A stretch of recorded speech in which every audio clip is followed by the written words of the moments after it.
In this video lecture, we are going to discuss few very important multiple choice questions of atomic structure. The first question is an hydrogen atom finds itself in the fourth energy level. The first question about this atom is write the list of orbitals that it might be in. Actually, we know that electron is in the fourth energy level. So in the fourth energy level, the number of orbitals that we may have are 4s. We may have 4p, 4d, and from fourth energy shell, f is also available. So these are the four total number of orbitals that may be found in the fourth energy shell. Second question is, can it be in all of these orbitals at once? The electron which is in the fourth energy shell, it is being asked about that electron, whether it could be found in all of these orbitals at once or it is only in a particular orbital. So the answer is it will be only in any one orbital. It cannot be found in all the orbitals simultaneously. It may either be in the very first orbital 4s or in the 4p or 4d or 4f. It may be in any of these orbitals at a given moment, but it cannot be found in all of the orbitals simultaneously. The third question about this electron is, can you tell which orbital it is in? So the most appropriate answer of this question is that definitely electron could be in the very first orbital. The very lowest possibility of electron being in the fourth energy shell is the 4s orbital. So the answer of this third question will be 4s orbital. The second question is, which of the following orbitals could not exist? The given orbitals are 3s, 4s, 5s, 1p, 3p, 1d, 2d, 3d, and 3f. Here we must note that s orbital starts from the very first energy shell. Means s orbital starts from first energy shell when the value of n is 1. P orbital is not found in the first energy shell. It is always starts from second energy shell. So this 1p could not be found. D orbital starts from third energy shell. So we have to find whether D is written with lower value. Yes, here D is 1D. It could not be available. It is impossible existence. 2D is also not found in atom. And F starts from fourth energy shell.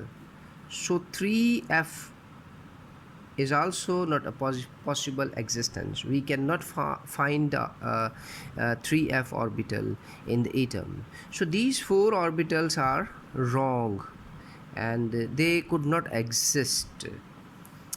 The third question is, why is it always the case that the second ionization energy is larger than the first ionization energy, and the third ionization energy larger than the second ionization energy, and so on?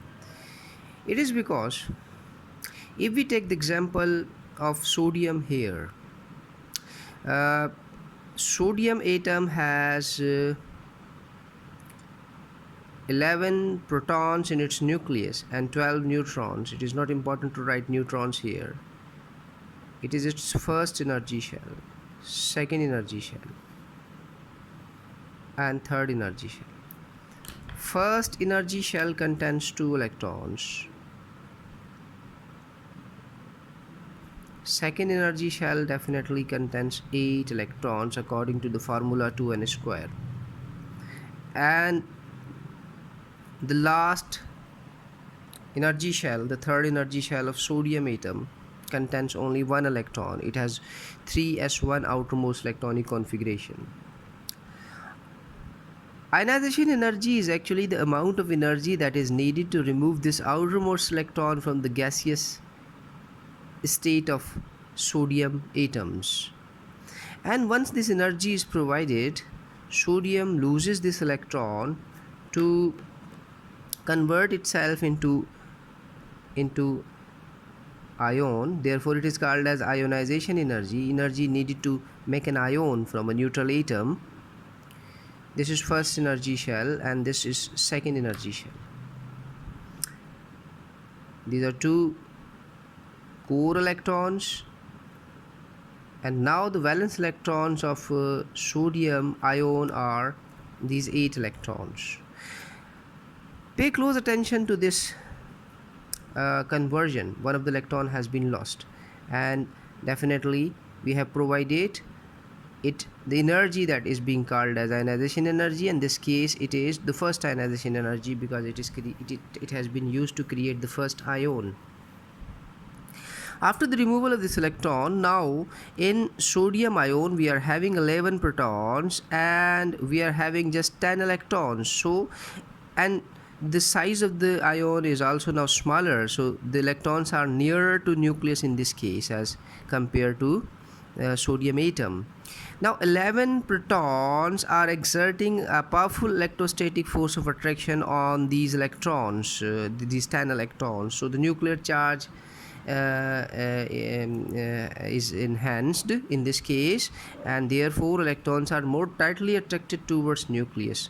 And due to the smaller size of this ion, again the nuclear force of attraction is getting favored. So therefore, if we are interested in removing another electron from the sodium ion, the energy that will be needed for doing so will be treated as the second ionization energy, and it will be far greater in amount than the first ionization energy.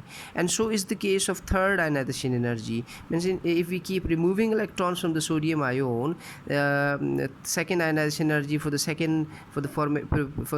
creation of second ion, and third ionization energy for the creation of third ion, the difference of energies will keep increasing and increasing and increasing. So it is important to note that the first ionization energy is always smaller in value, and the second ionization energy is always higher than the first one, and the third one is even higher in amount. In our next video, we will discuss much more about these kinds of multiple choice questions related to atomic structure. Thank you for watching.